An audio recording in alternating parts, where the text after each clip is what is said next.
you go. So that means anyone who maybe couldn't have made it along that wanted to see the presentation will be able to get access to that afterwards. Um, so yeah, this workshop is about social media. I'm going to sort of be going through how to get the most out of it and how to sort of use useful tools within the social media apps and stuff like Facebook groups, how useful they can be for you. A little bit of an introduction about Climate Action Fife and the Fife Climate Hub. Climate Action Fife is a Fife-wide partnership project bringing together individuals, communities, local government and businesses to tackle the climate emergency and make Fife a greener and fairer place to live. And the Fife Climate Hub is a Fife Communities Climate Action Network project. The hub empowers community-led action on the climate crisis.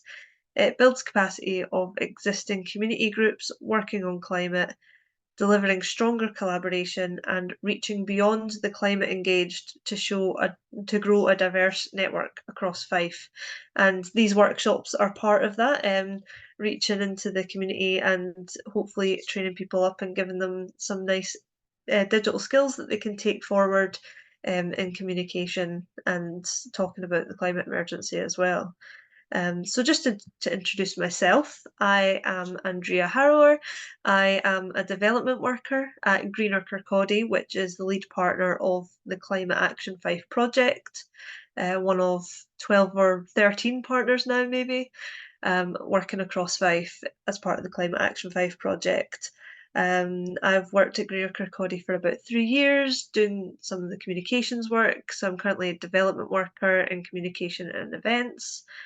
Um, and I do a lot of this, mainly a lot of the social media for the Greener Kirkcaldy page. So if you've ever seen any of our posts, there is a high chance that I wrote it. And I'll pass on to Andy now, who's helping out on today's workshop to introduce herself as well. Hello, I'm Andy Habershaw. I'm also an Andrea, but I'm an Andy, just to keep things easier for you to all understand. And yeah, so I do the PR and communications for Fife Climate Hub, and I'm just going to support today with technical stuff. Great, thanks, Andy.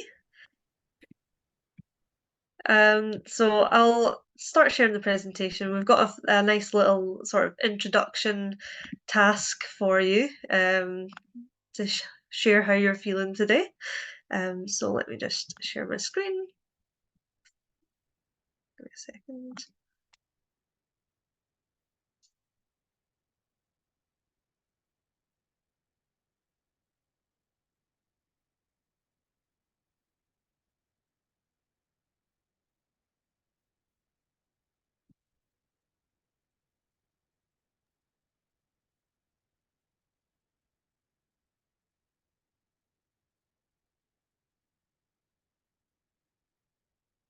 Can everyone see that okay? Yes. Is it showing up as full screen or is it still showing up like it's in the PowerPoint window? It's full screen. Good. Sometimes there's an issue with that, so I thought I'd just double check. Yeah, so today's workshop's about social media promotion. Here's some of my details. So yeah, I'll go through today's agenda. So we'll start off with we've done some introductions, but I'll do a little introduction task for you in a second. Um, we've got the different channels and how to use them. So that's the different ways and different social media platforms you could be using, and talk about the who, what, when, where, and why of using these platforms. We'll then go into some social media scheduling, so I can show you how the different ways that you can schedule your social media. We'll talk about how useful Facebook groups can be, and then we'll do a little bit of a summary, and we'll have time for questions at the end as well. So yeah, our little introduction task. Very social media. Which emoji describes how your day's gone? Which emoji describes your day best? So be creative, and let me know.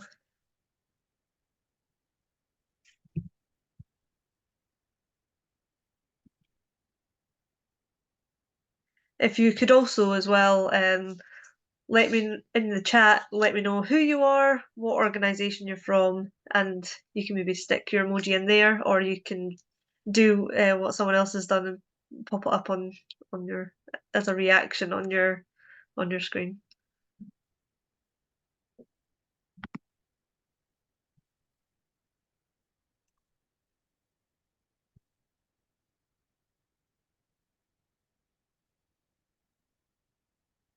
I like that, Andy. The sunglasses. Not usually used in January, but Well, with the it's good low for you feeling sun. cool. Yeah, that's true actually. Yeah. Yeah. I can relate, Anna. Definitely.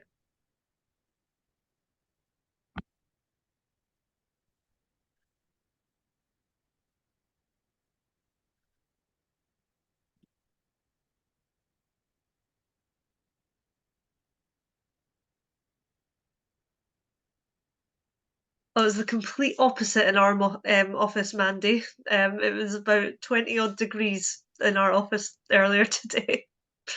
But hopefully we're getting our heating controls fixed soon.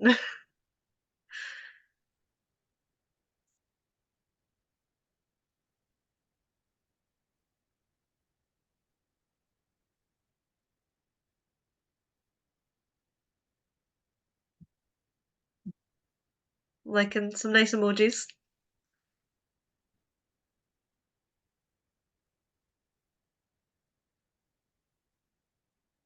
Has anyone else got any to stick in the chat?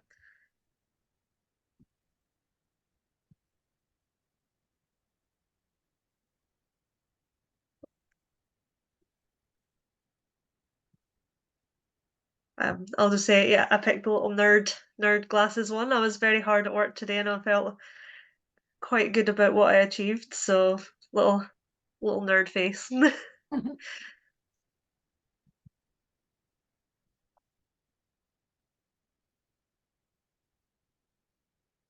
Thank you all for that, and we'll get on with the workshop now. So yeah, we'll talk about the different channels and how to use them. So this is the where. Where are you posting? There are some great tools like Facebook, Instagram, X, which is formerly known as Twitter, LinkedIn, and TikTok. There's more channels like Mastodon as well that I'm not going to cover today because the majority of people will be using or thinking about using these platforms that I've got up right now. Each channel has its different features and its different audiences and also its different pros and cons.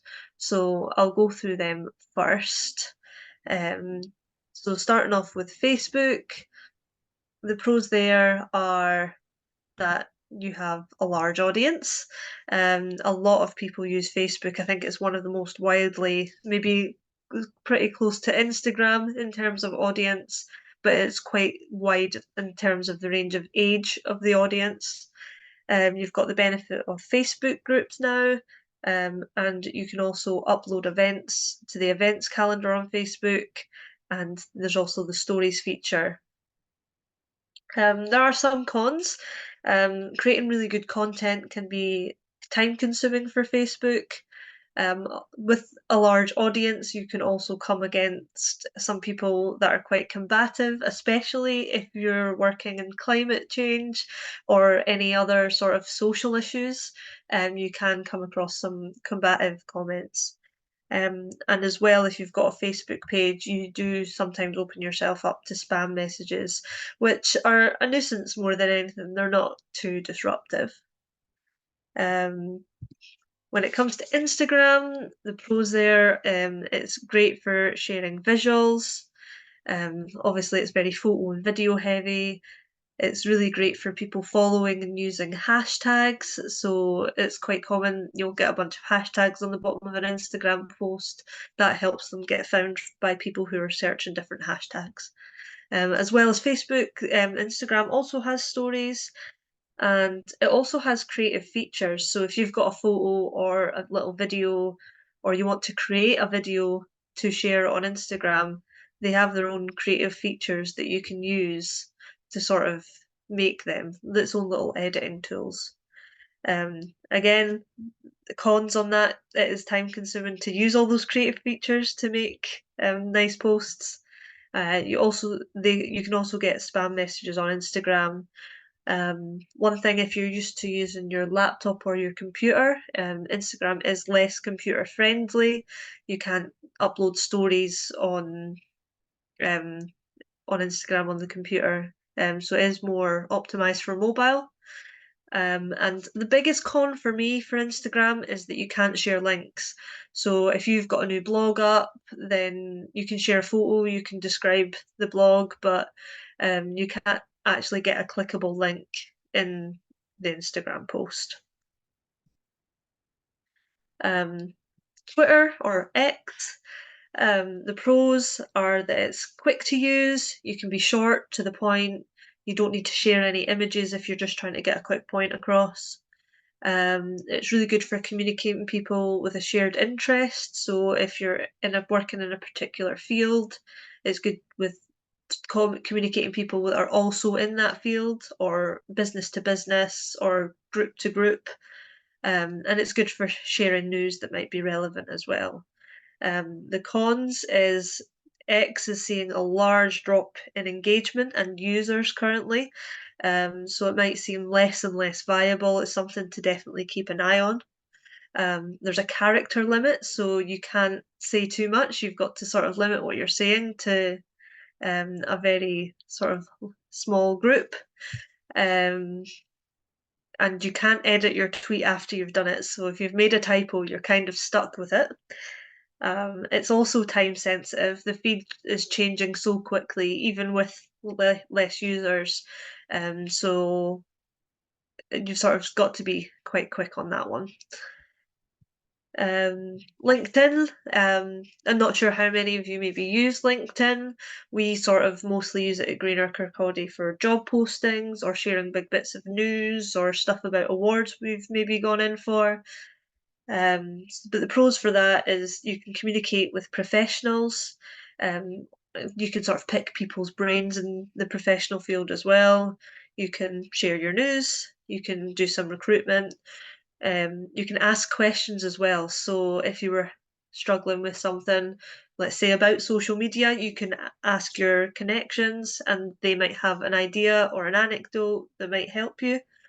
The cons on that is it's quite low in terms of engagement if you're just trying to advertise something. And again, it can be quite time consuming if you're sort of engaging with people and asking them questions.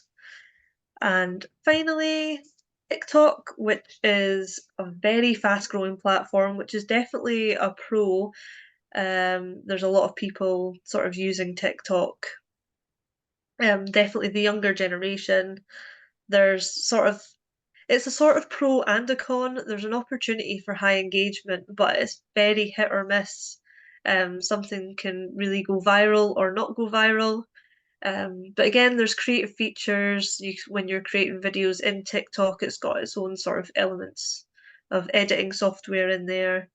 And one thing you can do, which helps a bit in ways of inspiration for what you're going to do, is take advantage of trends. So if there's a particular trend on TikTok that you think you could get on board with, then your inspiration's already there. You just need to create the content and then get that out there. We don't use TikTok. It's something that we've Greener Kirkcaldy thought about using, but we haven't.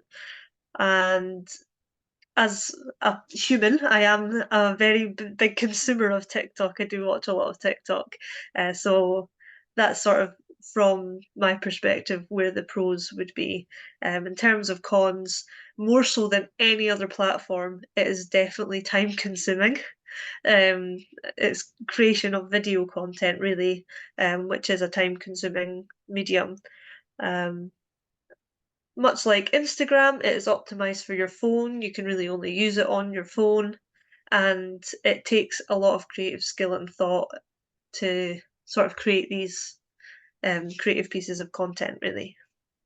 So that's the sort of where about the different channels. So that's where you can post. So we'll move on to the what. And that is stuff like, what are you using the platform for? So what are you posting about? Are you posting about events? Are you posting your blogs? Are you posting some stats or stories about what you've been doing? Or notices, sort of saying, oh, that a group's not on today or something like that, like updates as well about what's going on in your organization or your group. Yeah. So that's the sort of what. So that's what are you actually advertising, and different channels have their different ways of doing this. So stuff like events, that's really good to do, and blogs as well actually are really good to do through Facebook. Stats are really good to do as a little graphic infograph. So you can create an image with your stat, and that's really good for Instagram, really colourful and visual. You can share stories.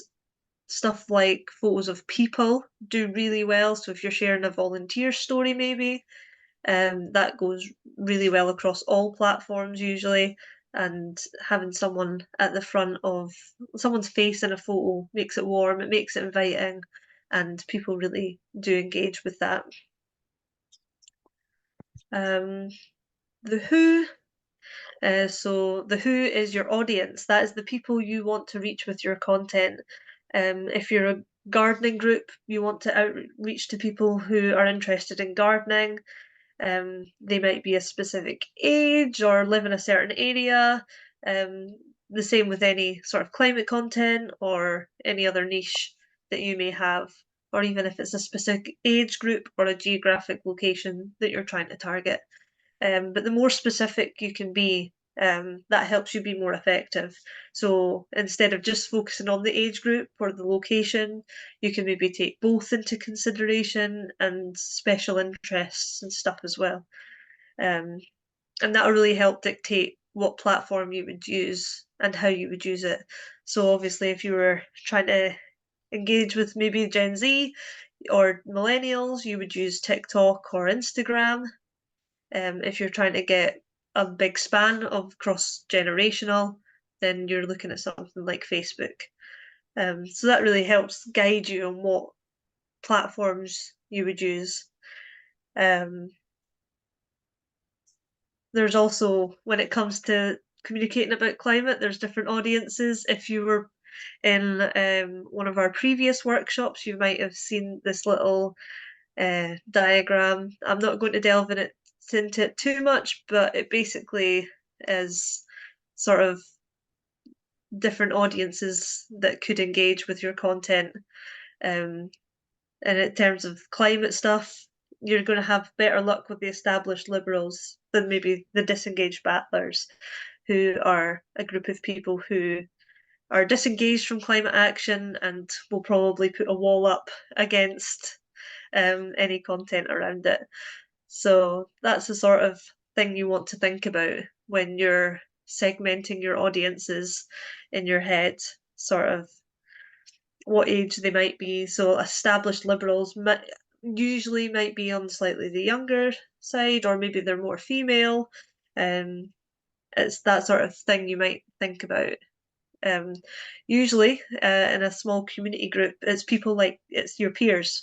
So look at the people that are in your group, and that's probably the people that you're going to be targeting most of your content to, unless you're actively trying to get more people of a different demographic on board.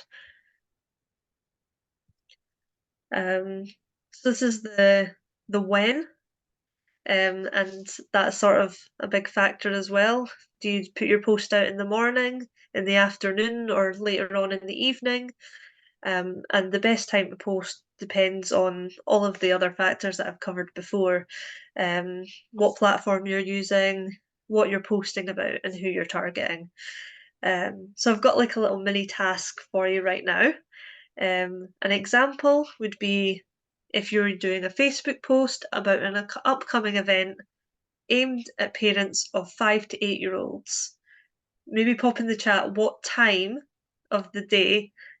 You can be specific, like what hour, or you can be morning, noon, or night. Put in the chat what time of day you think would be the best time to target this demographic.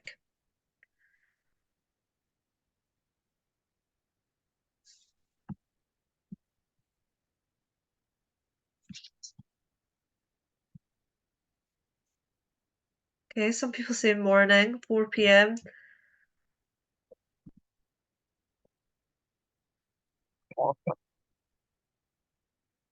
Evening, about 7 p.m., 12 p.m. So there is different ways you could take it. 12 p.m. would maybe be good if they're a working parent, then maybe they're on their lunch break at work and they're scrolling through Facebook.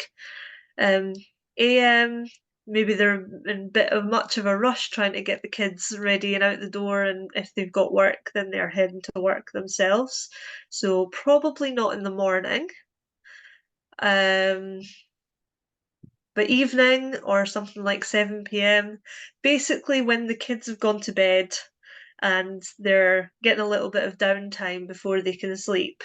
So if you went the sort of the earlier side of that, maybe 6 or 7 p.m., then you've got a few hours for that post to sort of grow in engagement before everyone's going to their beds. So yeah, normally if we were doing a post about something like that, um, some things about like events, some of our social enterprise events that we do at Greener Kirkcaldy, we'll share posts sort of early evening, as people are thinking about food, and also maybe after dinner time when again their kids have gone to bed or they're just downtime for the night and they're scrolling through social media and they might be interested in buying a ticket for something. That's the sort of time to think about that. Um, that's an interesting point, Cassia. We also at Greer Kirkcaldy get the notification saying that our audience is most active at 7 p.m. And at first I thought, great, Facebook is telling me when our audience is most active. But through time, I have noticed that that is actually not the case. It really depends on what we're posting and who it's for. And 7 p.m. is sometimes the most rubbish time for us to post for some reason.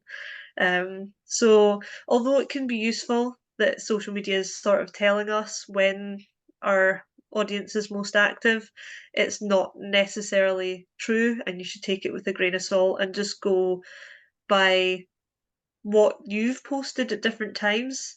Just test it out, test your posts at different times and see what got the most engagement, and then look at the how, the where, what, who, when, and then you'll sort of get an idea of what the best is. It does take a little bit of experimentation, and we're always trying new things ourselves as well. So there's no scientific post at this time and you'll get 1,000 likes. There's no concrete answer. It is just trial and error a lot of the time. Yeah, moving on. So we'll get to the why. Um, so there's always got to be a reason you're posting. This is very it's different to my job, but I'd done stuff in radio before, and one of the biggest things we got told was you need to know why you're putting the microphone up. Why are you speaking? What is the reason that you are wanting to talk to people on air? What are you giving them, basically? And I think that's very transferable to social media. Why are you typing on the keyboard? Why are you posting something to social media? What's the reason behind it? And very often it's stuff like raising awareness about what you do, telling people what you're all about. and what you offer, and maybe what you can get from other people. To have conversations with your community. We've tried to do a lot of posts where we ask our community questions and give them the opportunity to feed back to us. We want to do more of that. There's also stuff where you can get in, if you needed to get information out to lots of people very quickly, just say an event's been cancelled or your group's not on that week, then social media is one of the biggest ways you can communicate that message to the widest range of people. There could be other reasons, like you want to get a story out there, you want more people to book onto your events, or you want more click-throughs to your website, you want more people exploring everything you've got to offer on your website. So there's many reasons why, but it's definitely something to make sure you know before you commit to doing a post about something. It comes to you very easily, usually. It's pretty easy to identify why you might do a post. Okay. Has anyone got any questions at this point?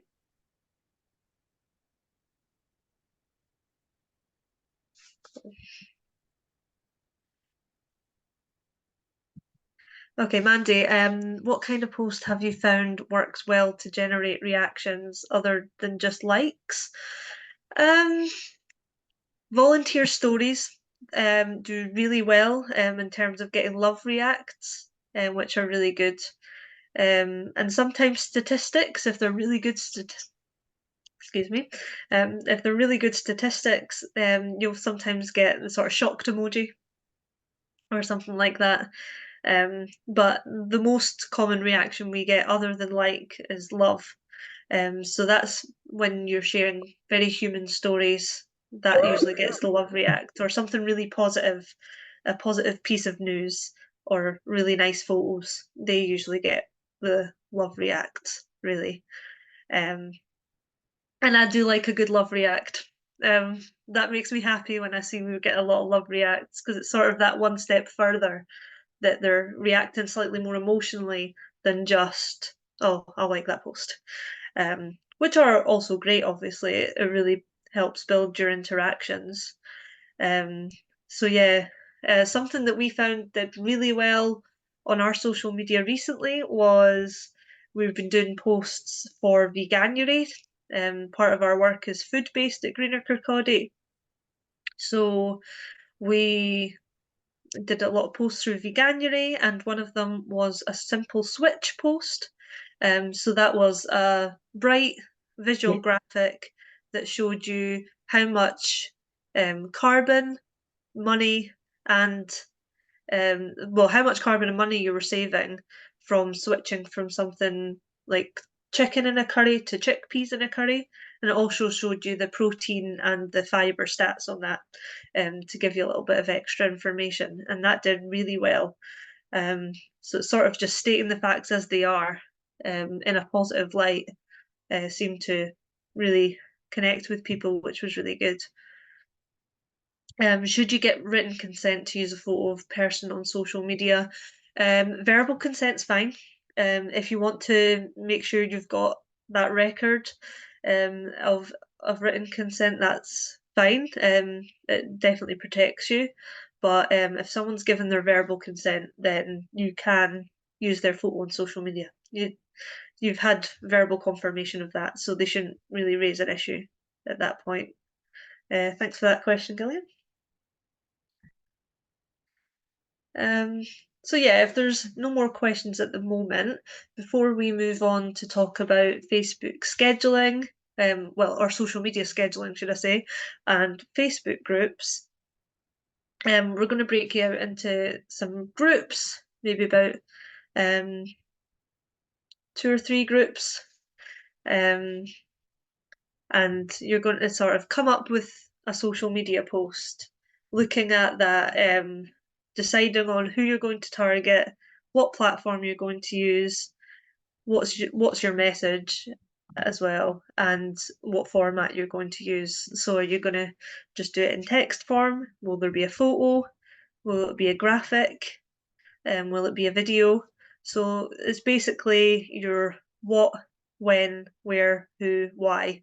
I want you to outline that for me, and then we'll get you back, and someone from the group can share the plan of what you're going to post. So I think Andy's going to put you into breakout rooms, and we'll give you about 5-10 minutes on this task.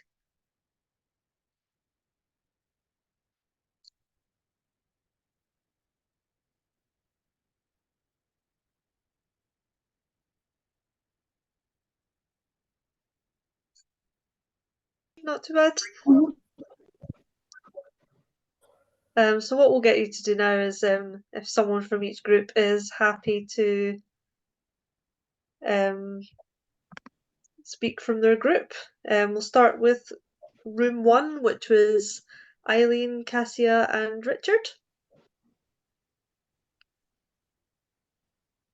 Eileen is my soulmate now. She's absolutely wonderful. So you can have the honour of doing it. Okay. Right. So we had we decided we would come up with a Facebook post to do some kind of family-friendly therapeutic walk in St. Fittick's Park. St. Fittick's Park up in Aberdeen is it's under threat from a local businessman who's wanting to put a factory there. My kind of interest is, you know, doing stuff with kids and families and dripping in stuff about climate change and protecting woodland. So we decided Facebook would be best because that's going to connect with, you know, the kind of intergenerational audience. We decided we would show lots of pictures of the ducks, for example, in St. Fittick's Park. And we'd mainly go for photographs rather than lots of text or long videos, maybe a very short video clip of the ducks. And we'd maybe have a very short 1 or 2 sentences kind of story from a parent or a family who've really benefited from being in the park, but very short and quick so that, you know, a busy parents, family wouldn't have to spend too long to get the information across. Is that about it? Yeah? Yeah, that sounds really good. The only thing that I would say differently was if you were able to get permission from the family that the quote or the story came from, and a nice photo of them out in nature, that would do really well on that post. But ducks would also do very well, so you're not wrong there as well.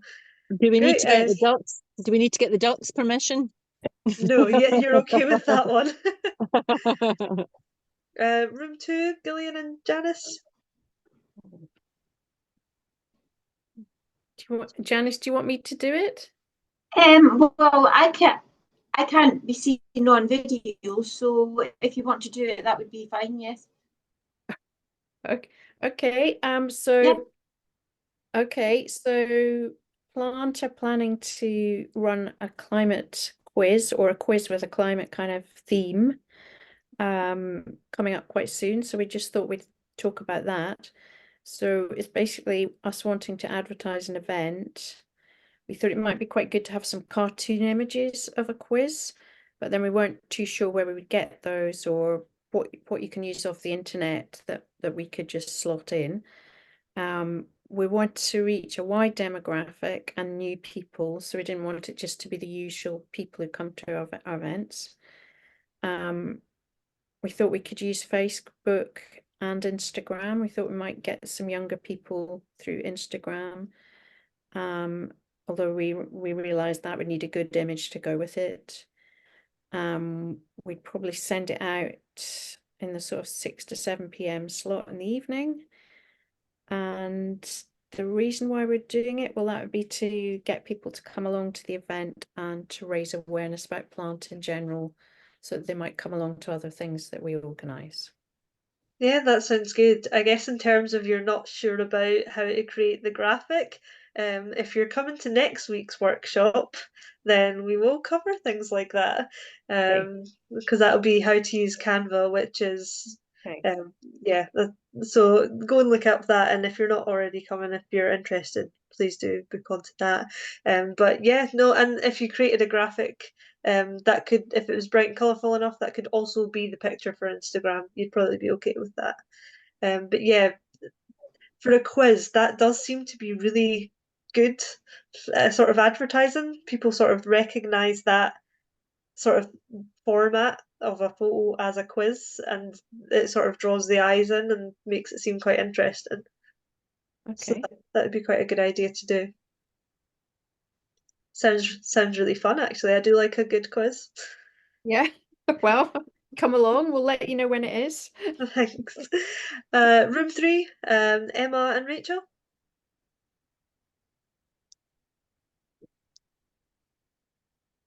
Yeah, was that us? Yeah. Yeah. So, well, I mainly spoke about an event. We shared about an event that I am organizing in the future soon, and so with Aberdeen Climate Action, and so it's a bulb planting event, which is for a general audience, and we would like to have to attract maybe unusual people, not just the usual suspects who follow Aberdeen Climate Action and go to all of their events. So maybe sharing on different social media platforms might be a good idea to reach different age targets. And so the event has been created so far on Facebook and is being shared on other platforms. Regarding the message and format, I normally try to write something relatively short with a description, and regarding the image, I usually use Google Images because there's a way to select or to filter only images that have that are in the public domain or that are not protected by any rights. So I find that quite good, and it saves time. It's maybe not as creative. Yeah, so the only thing I would say about that one is if you're doing these events, Yeah. do try and get photos of people having fun planting bulbs. And then you can use that for future marketing, for future promotion of your events, because it shows people active, it shows them doing the thing, which is always really, really useful. And yeah, something that was mentioned before, getting quotes from people or little stories, they do really, really well on social media. Take note of that. I think that's a great idea. Yeah. Yeah, definitely. Final group, Anna and Mandy. Hi. Am I audible? Because my video was kind of stuck for like 5 seconds. That's okay. We can hear you, Yeah. Anna. Okay. Perfect. Yeah. So we were thinking of promoting a funding opportunity for small communities and small communities under like a low income or low salary, I would say, like under a bandwidth of like 10,000 to 15,000 per year. So, and the media we thought would the platform we thought was Facebook, because most of the community business organizations are active there, so it's easy to communicate in that platform. And regarding the post, we were thinking of adding a text, obviously the name of the funding and who it was applicable for and who can apply in a very small text, so it's like easy to read and they don't have to go through a lot of text. And also with a call to action like apply now, or something like that. And also the images we thought of using was like real life images, like something related to community, like people together, or in relation to that line, but not graphics. We focused on like real life images and photographs, and also a small caption, in a very capsule form, signposting to the main funding information. Yeah, so that's pretty much it. I think I covered everything. Yeah. Yeah, definitely having that call to action in there really helps get your message out. So yeah, just that title of the funding, a little paragraph about it and who's applicable, and then that call to action. And then if you have got some sort of photo of a group of people looking happy, that usually does Yeah. okay. Does Stock work, image yeah. is fine, but yeah, if you've got your own photos of even just Yes, that would be even better. your Definitely. group doing work in the community or anything like that as well, that really helps. Thanks all for that. I have got a couple more things to cover in this workshop, you. so I do realise that we might run over slightly, if that's okay, but I will still make sure that if you've got questions at the end, I'll get to them.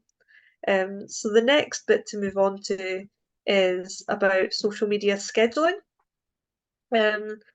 And I'll give you an example of some of the external scheduling. So there's scheduling you can do in each social media platform where you can schedule in advance. But there is also Hootsuite, which some people might have heard of, which is now a fully paid service. There's XPro, which used to be called TweetDeck, where you used to be able to schedule your tweets well in advance. It is now XPro and is also a paid service.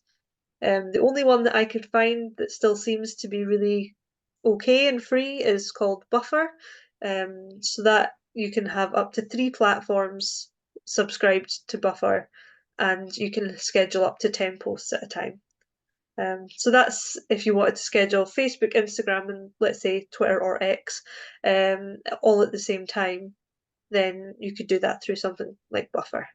If you're not as bothered and you're happy to go over to Meta and schedule Instagram and Facebook and then go over to Twitter or X and then schedule your post there, then that's what we do at Greener Kirkcaldy, and it works mostly okay for us anyway. But I just thought I'd at least show you that there are some other options out there. But as I am most familiar with in-app scheduling, that's what I'm going to quickly cover. So LinkedIn has its own little, I've circled them sort of in red on the images there. The little clock on the when you're creating a post on LinkedIn, it's a little calendar with a clock underneath where you're going to write your tweet on Twitter. So you can write your post there and you can schedule it ahead of time. So you're not sitting writing a post at 10 p.m. because you thought 10 p.m. is the best time for that post to go out. Or even 7 p.m. You don't want to be working later than you have to. So you could schedule the post at 9 a.m. to go out at 9 p.m. And it means it's done and you don't have to worry about it anymore. For Instagram and Facebook, you can actually do them through Meta Business Suite if you're managing a Facebook page. You can schedule them both at the same time. So if you're doing photo and an image and text, then you could actually schedule it and customize it for Instagram and Facebook at the same time. You can sort of see the drop down menu there. You can create a post. You can even create a story or a reel, which is a video that you can upload as well. So there's different forms of media you can schedule. And then when you've got the planner open as well, it gives you the different days of the week. It has, as before, as I think Kazia mentioned, the time your followers are most active. You can sort of see that that's 8 p.m. on a Wednesday for Instagram, apparently.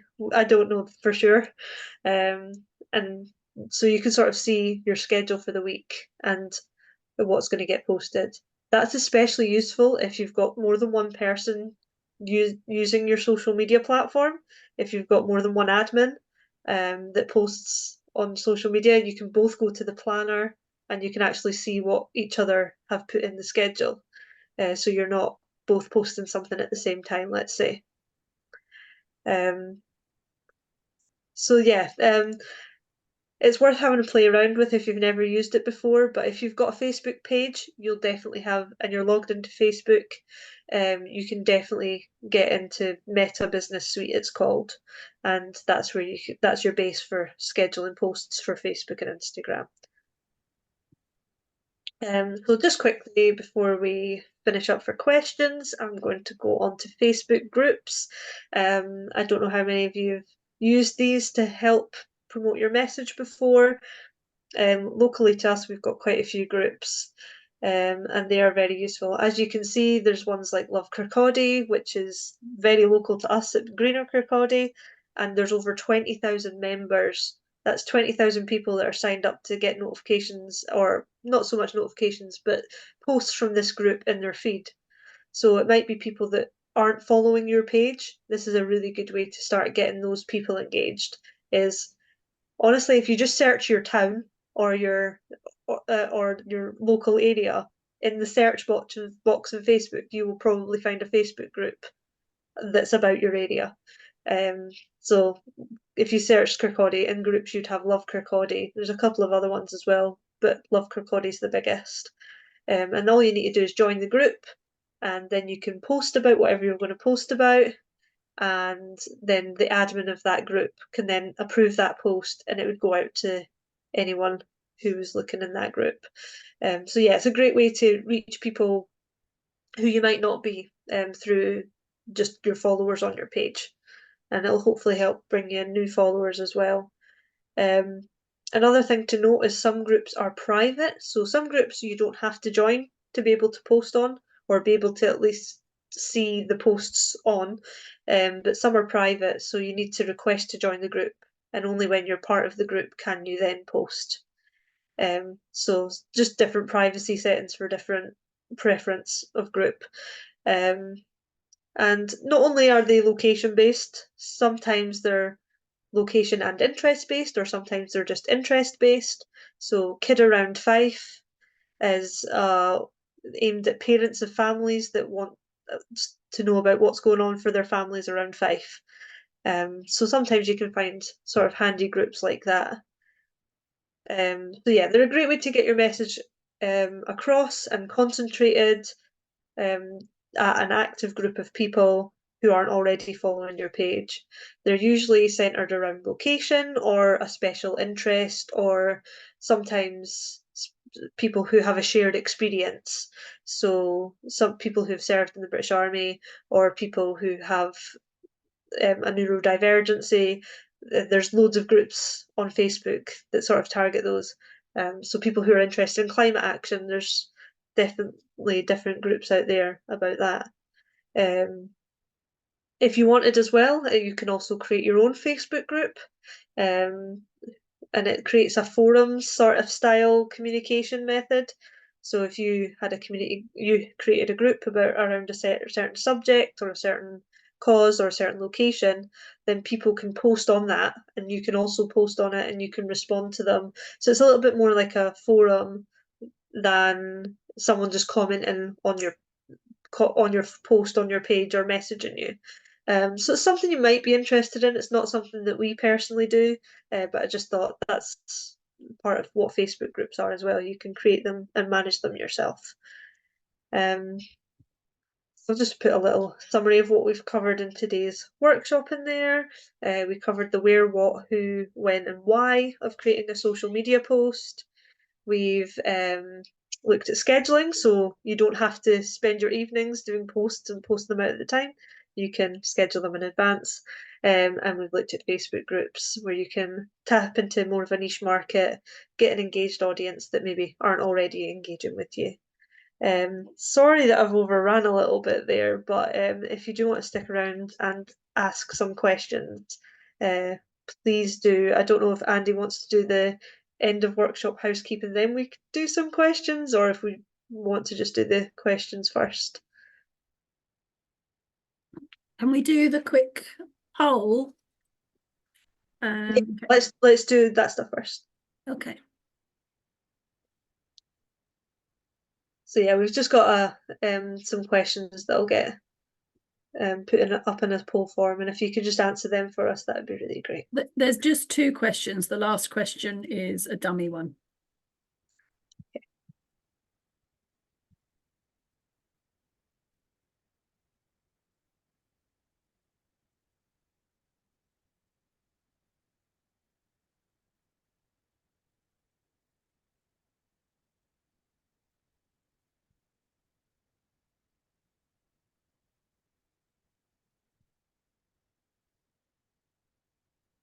Yeah, Brian?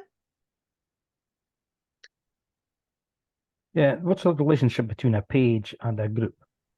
Because do you automatically get a page if you have a group? No, so independent Facebook users can start a Facebook group, or a page can start a Facebook group, but they are separate to a page. So you'd have to set up a page if you wanted a page for your group, like for your organization.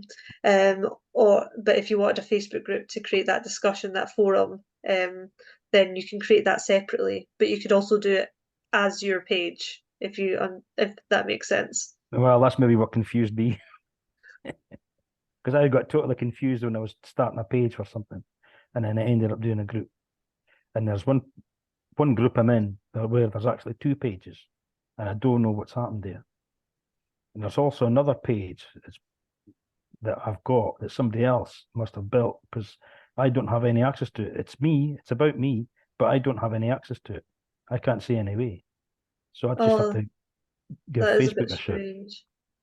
Yeah, sometimes Facebook can help clarify those things, a bit more specific issues to you. But yeah, so there is definitely a difference though between a page and a group. So they might be able to help direct you in the setup process for them. I mean, it might have been that I was drunk when I did it. I can't remember, but I don't know. I don't think so. But it's a slight possibility. Okay. Thank you. That's all right.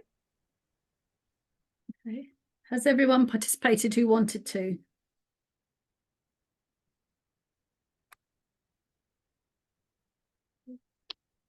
So Yeah, we've got a survey as well, which I will send tomorrow, but it's quite useful if you could do it.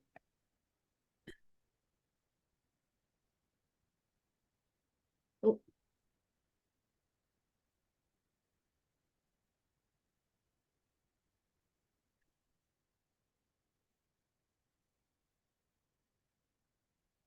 Yeah, so I think that presentation and the recording will get sent alongside the evaluation survey. So you'll have access to this recording. So if you missed any of it at the beginning, then you should be able to have access to that.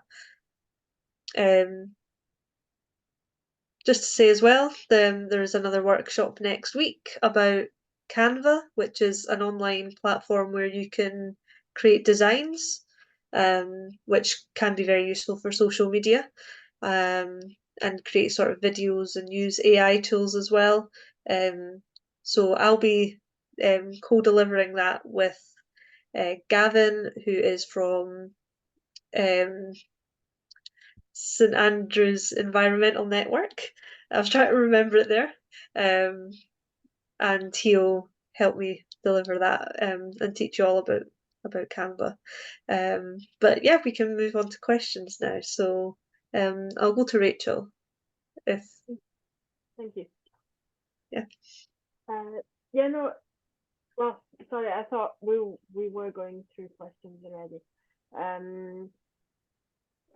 So no, it was just because I thought we had missed that, and I saw the question. What is it now? About how to increase the numbers of followers. So I just wanted to ask it again, which Mandy asked. Oh yeah, sorry, I sort of the chat's there. So yeah, the recording will get sent around, so you will be able to access it. Oh, okay, yes. So next week is showing as sold out. I realise that now.